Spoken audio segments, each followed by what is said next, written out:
जय श्री कृष्ण।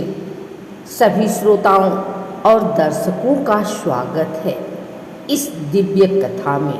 ढोल ग्यारस श्री कृष्ण भगवान की अमृतमयी कथा। आज हम सुनेंगे वह अद्भुत कथा जहाँ एक ओर है अत्याचार और अधर्म का अंत और दूसरी ओर है बाल कृष्ण की नटखट लीलाएं जो हर भक्त के हृदय में प्रेम और भक्ति का संचार करती है। कथा की शुरुआत होती है मथुरा नगरी से, जहाँ अत्याचारी कंस ने अपनी बहन देवकी और जीजा वसुदेव को कैद कर रखा था। कंस को एक भविष्यवाणी मिली थी कि देवकी की 8वीं संतान उसका विनाश करेगी, इसलिए उसने निश्चय किया कि देवकी की हर संतान का वध करेगा।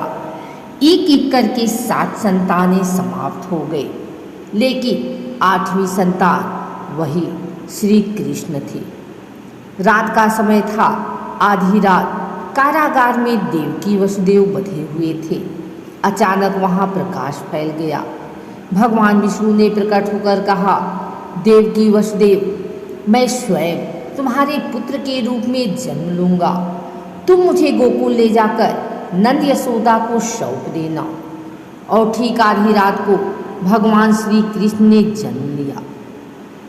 जेल के पहरेदार सो गए, ताले अपने आप खुल गए। नदी यमुना मार्ग देने लगी और वसुदेव जी टोकरी में बाल कृष्ण को लेकर गोकुल पहुँचे। वहाँ यशोदा और नंद बाबा के घर में जन्मी कन्या को लाकर कारागार में छोड़ दिया।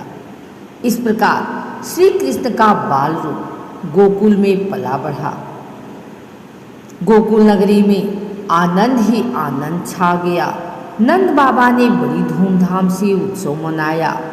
ढोल नगाड़े बजे, बांसुरी की तान गूंजी और पूरे गोकुल ने गाया, नंद के घर आनंद भयो, जय कन्हैया लाल की।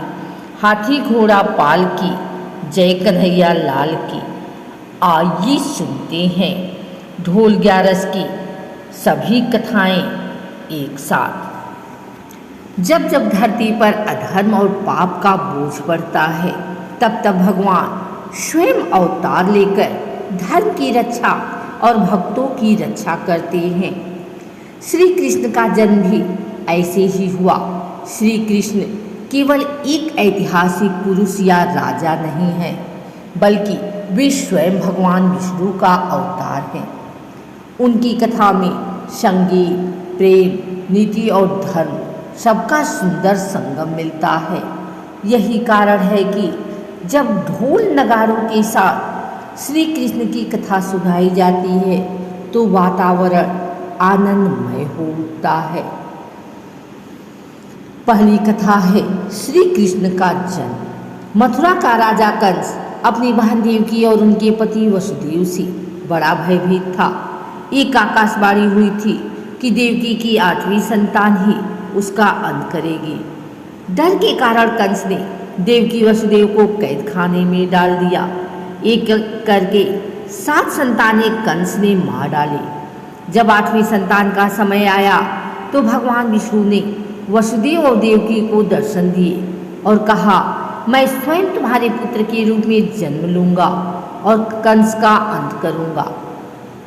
अंधकार में रात, चारों ओर तूफान, जेल के दरवाजे खुल गए और वासुदेव ने बाल कृष्ण को टोकरी में रखकर यमुना पार कर नंद बाबा के घर पहुँचा दिया।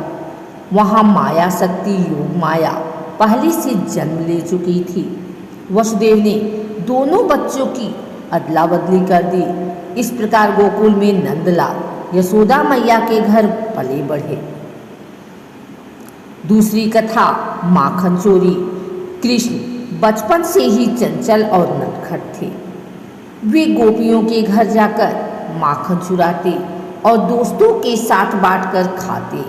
गोपियाँ शिकायत करने यशोदा के पास आती, लेकिन जब यशोदा मैया डांटती तो कृष्ण अपनी भोली भाली मुस्कान से सबका मन मोह लेते।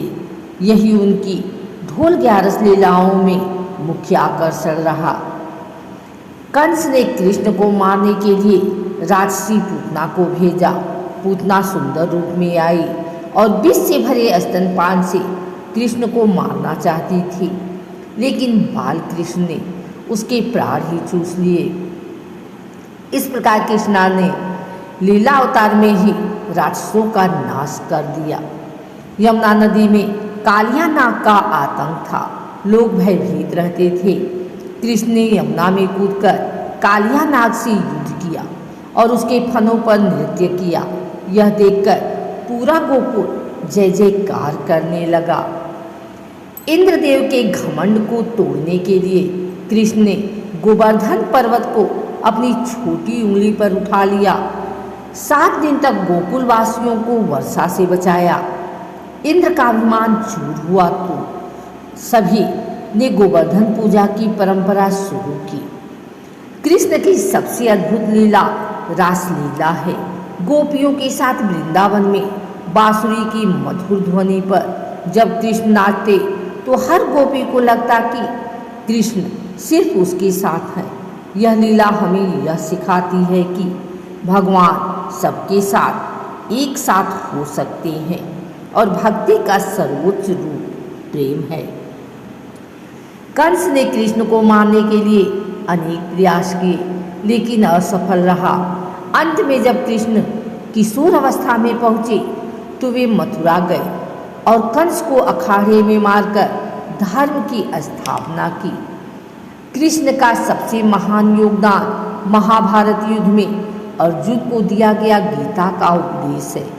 जब अर्जुन युद्ध भूमि में मोहग्रस्त हो गए तब कृष्ण ने उन्हें धर्म, कर्म, योग और भक्ति का मार्ग समझाया। गीता के श्लोक आज भी मानवता का मार्गदर्शन करते हैं।